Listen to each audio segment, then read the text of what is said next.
Tema homili saya sore ini tentang selalu siap melayani. Bapak, Ibu, saudara-saudari yang dikasihi Tuhan, segala sesuatu ada waktunya.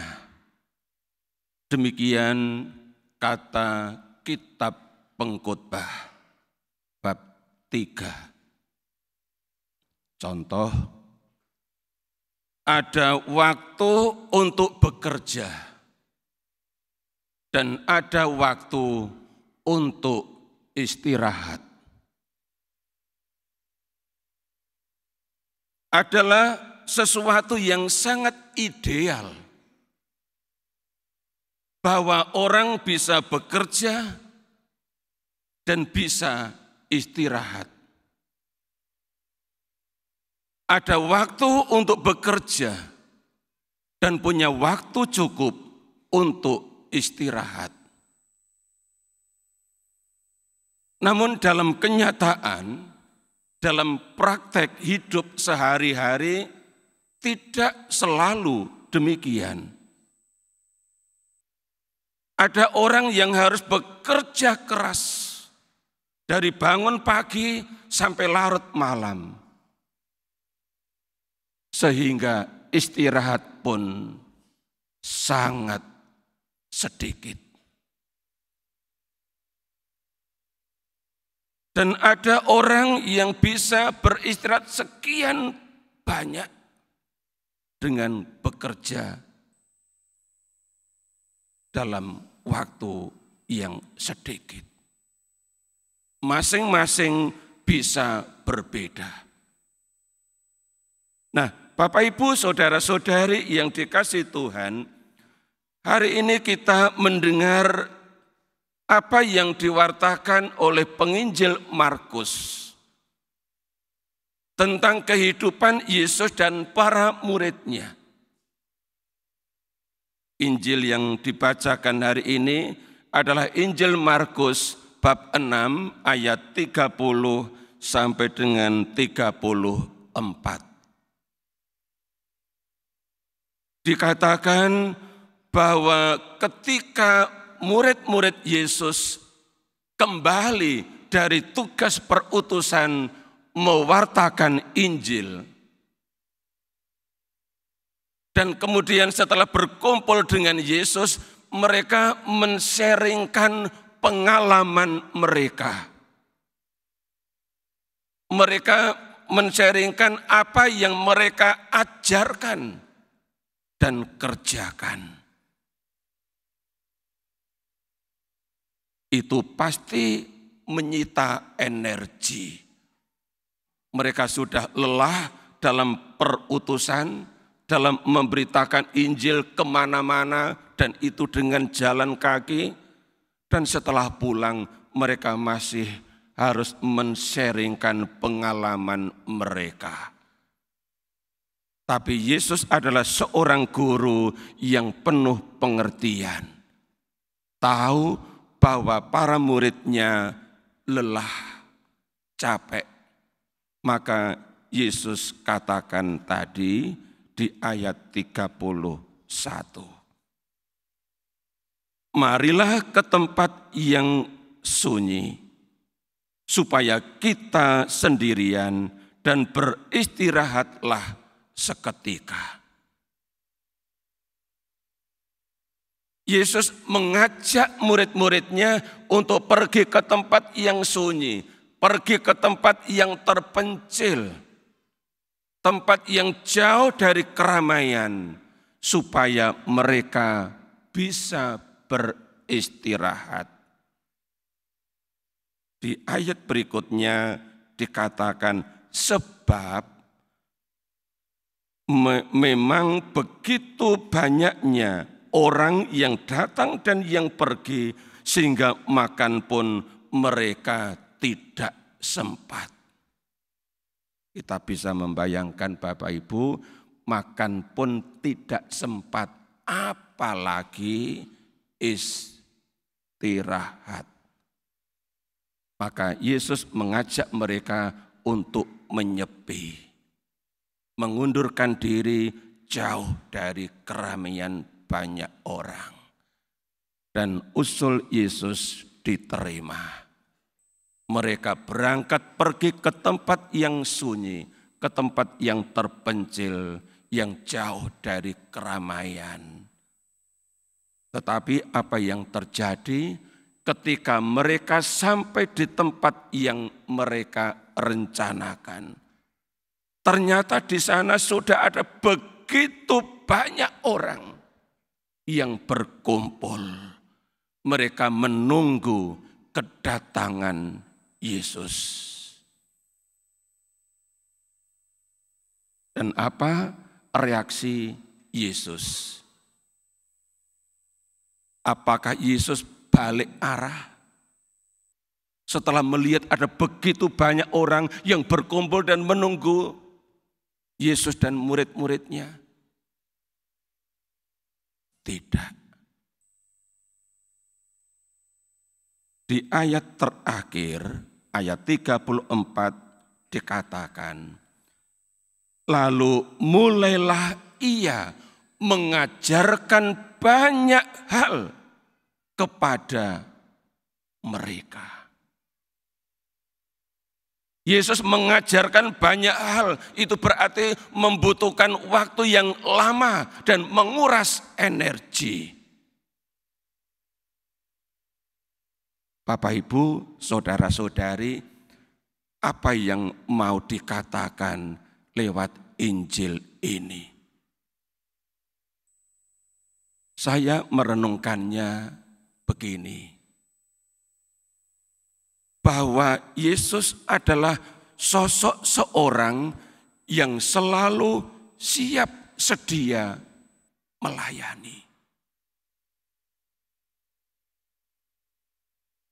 Dalam rencana Yesus, ia mengajak murid-muridnya untuk pergi ke tempat yang sunyi, ke tempat yang terpencil, supaya di sana bisa beristirahat, menghimpun energi baru untuk pelayanan selanjutnya.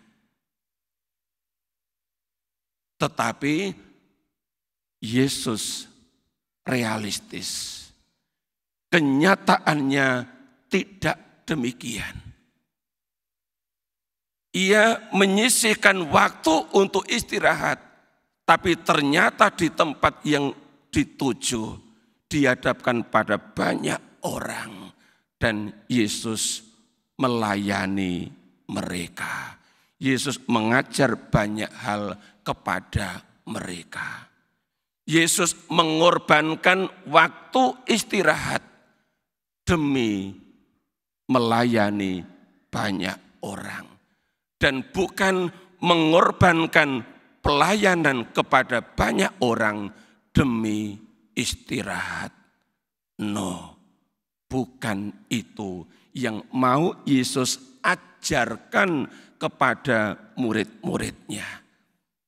Yesus mengajar murid-muridnya, mengajar kita semua untuk menjadi orang-orang yang selalu siap sedia melayani.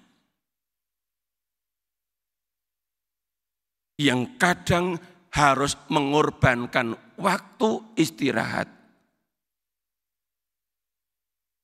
demi melayani banyak orang.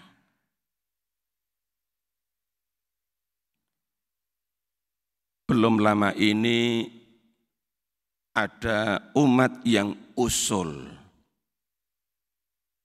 supaya waktu misa pagi, Minggu pagi jam 6, itu enggak usah ada kornya. Enggak usah ada yang tugas kor. Karena itu tugas yang paling berat. Yang tugas kor harus bangun lebih awal dari biasanya. Kalau enggak tugas kor masih bisa bangun siang hari. Ya, tapi karena tugas kor harus bangun lebih awal. Yang tugas prodiakon juga begitu. Kalau bisa tolong jangan tugas jam 6 pagi. Nah itu berat, harus bangun lebih awal. Tapi hari ini Yesus mengajar kita untuk berani mengorbankan banyak hal. Waktu istirahat, bangun harus lebih awal demi melayani banyak orang. Saya pribadi tidak setuju jika misa minggu pagi jam 6 tanpa kor. Karena dengan tetap ada yang tugas kor, disitulah umat belajar berkorban. Belajar mengorbankan waktu istirahat. Yang mestinya bisa bangun lebih siang, harus bangun lebih awal. Hanya demi melayani banyak orang. Bapak Ibu, saudara-saudari, demikianlah dalam pelayanan menuntut banyak pengorbanan. Baik pelayanan di tingkat gereja maupun juga di tingkat lebih kecil keluarga.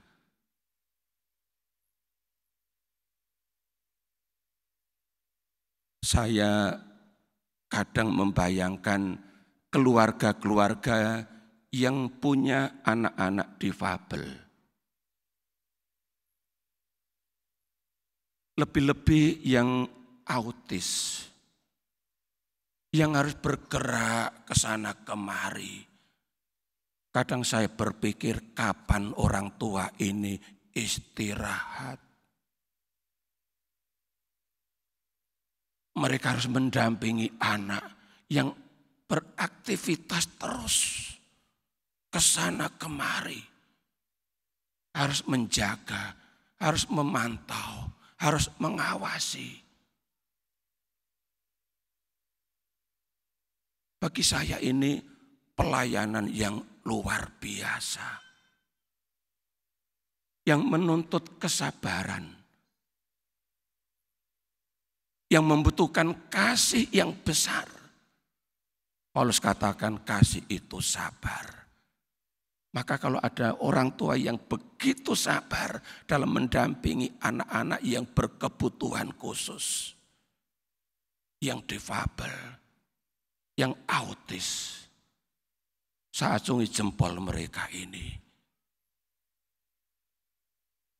Yang bisa melayani praktis 24 jam per hari. Kadang saya berpikir bagaimana mereka ini bekerja. Bagaimana mereka harus istirahat. Dan Tuhan terus membantu mereka. Bagaimana menjadi orang tua yang dititipin anak berkebutuhan khusus.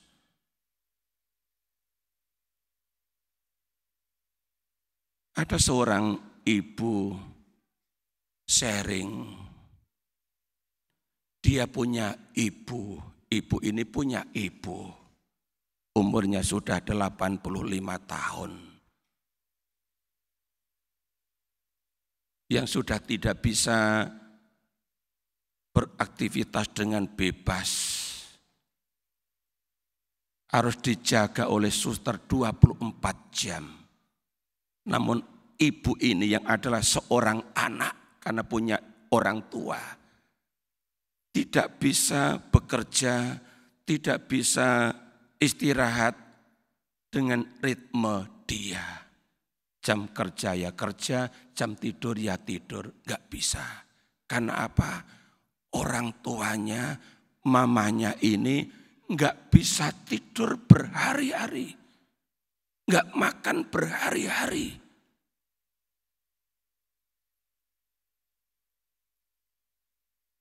Dan dia harus ikut mengawasi ibunya. Enggak bisa mempercayakan 100% kepada suster yang menjaganya 24 jam. Artinya ritme hidup dia ikut terganggu mengikuti ritme orang tuanya yang bisa tidak tidur berhari-hari, yang tidak makan berhari-hari. Pengorbanan seorang anak yang luar biasa. Bapak, Ibu, saudara-saudari yang dikasihi Tuhan, mari kita belajar dari Yesus, seorang gembala yang baik, yang selalu siap sedia melayani, mengorbankan waktu istirahat demi orang banyak. Rasul Paulus pernah memberi nasihat kepada jemaat di Roma begini. Dicatat dalam dalam surat Paulus kepada jemaat di Roma bab 15 ayat 1 sampai dengan 3. Paulus bilang begini, jangan kita mencari kesenangan kita sendiri. Setiap orang di antara kita harus mencari kesenangan sesama kita demi kebaikannya untuk membangunnya. Karena Kristus juga tidak mencari kesenangannya sendiri. Ukurannya adalah Kristus. Dia tidak mencari kesenangan sendiri. Seandainya dia mencari kesenangan sendiri, dia lebih memilih mencari tempat yang hening supaya bisa istirahat. Dan kalau di situ dijumpai adalah banyak orang, dia akan menghindar, pergi ke tempat lain supaya bisa istirahat. Tapi yang Yesus pilih dan lakukan tidak begitu.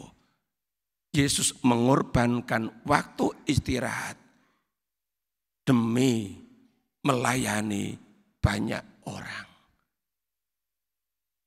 Dengan kata lain, dalam pelayanan selalu menuntut pengorbanan. Maka mari Bapak, Ibu, saudara-saudari, dalam pelayanan kita sehari-hari, juga dalam keluarga, juga dalam lingkungan wilayah dan gereja atau dalam masyarakat, kita siap sedia melayani yang menuntut pengorbanan. Kita melayani bukan mencari kesenangan sendiri, tetapi demi kesenangan orang lain, demi kebaikan orang lain, seperti Kristus. Dalam melayani bukan mencari kesenangan sendiri. Amin.